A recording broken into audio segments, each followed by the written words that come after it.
Babe? No, Yeah, not really. You probably appreciated not being hung on the I wire. love not having to wear wires and harnesses to fake like it. I love that. But I think the storyline of Babe was so strong that it didn't. Water. Who needs water? Milkshakes are here. Milkshakes are here. They contain no alcohol. Thank you. Thank you. Get one. It's a drunken man.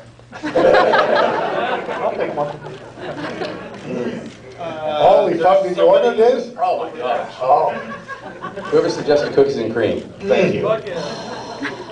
You on the side. Okay. I was reading an article today in your magazine where you were talking about a project, Saturn in the Days, and you made a reference to working on smaller projects versus working on larger projects. And you refer to the smaller projects as climbing Mount Everest and the smaller projects as driving on the freeway. I mean, I'm sorry, the reverse. The smaller projects as climbing Mount Everest and the larger projects as... I was probably on drugs anyway. But to me, Saturn at the End of Days is one of those movies that when I pitch it, nobody understands it.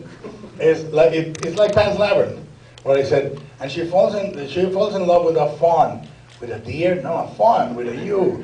And yeah, it's a difficult. It's hard to. It's about a kid. It's 7 or 8, and the world is ending, and his mom is dying. And what the fuck can I say? The way I pitched it is my 12-year-old. When she asked the other day for a bedtime story, I told her the story, and she loved it. She was, and then, and I said, and then this. And then at the end, I choked a little and I stopped because I was going to cry. It's not good. Careful, isn't it? How M. Night Shyamalan got laid in the water? No. Hey, I was in that. Sorry, John. You like the water. However it is, I think that there's a value to following whatever instinct. It's the same with Devil's Backbone. When I met Pedro Almodovar in Miami, he said, next time when you have a movie, bring it to me and we'll produce it. And then I pitched him Devil's Backbone while we were having lunch, and he didn't finish his plate. He was like, Yeah, those are the weird ones to pitch. Very difficult. It's not Harry Met Sally with Curly Sue meets Godzilla. So after Pan, it's not any easier? No, because it's easier because we founded this little company called Cha Cha Cha, and each of us gets to do whatever the fuck he wants. So this is my whatever the fuck I want. The Saturn at the End of Days. Hopefully it'll happen. That corner up there? Right, that's an arm? No? Yes, you with the arm in the corner. Up there. Chewing the arm. Oh, he's holding his head up. Stop it, I'm looking for arms. Over here. So, Doug, could you talk about, as an actor, the challenges of performing along to Barry Manilow on the big screen? Not a challenge in the world. I'm a huge fan. I love Barry Manilow. I love Barry Manilow. I'm man enough to admit it. I love Barry.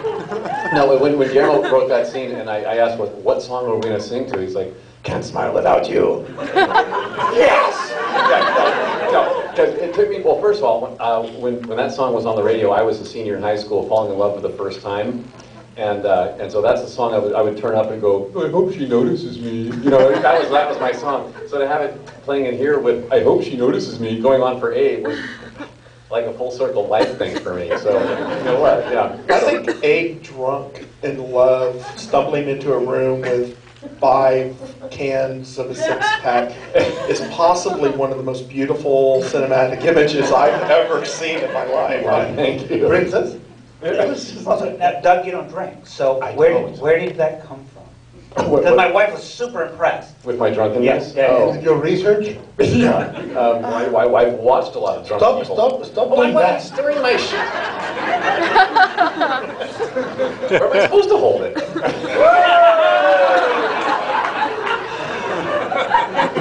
I've seen seen a lot of drunk people, so I kind of just went with that kind of character stuff. Guillermo Navarro. Number one, yeah. Guillermo's a hilarious drunk. Yes, right over here. In the movies that you've done recently, and in your work as well, Mike, the creatures the worlds that you come up with are very unique. They're not along the lines of the typical mass market creature design that ends up in a lot of movies. I was wondering if you could talk a little bit about your process of coming up with maybe one of the creatures that were in the movie, or just in the creatures in general that you're making.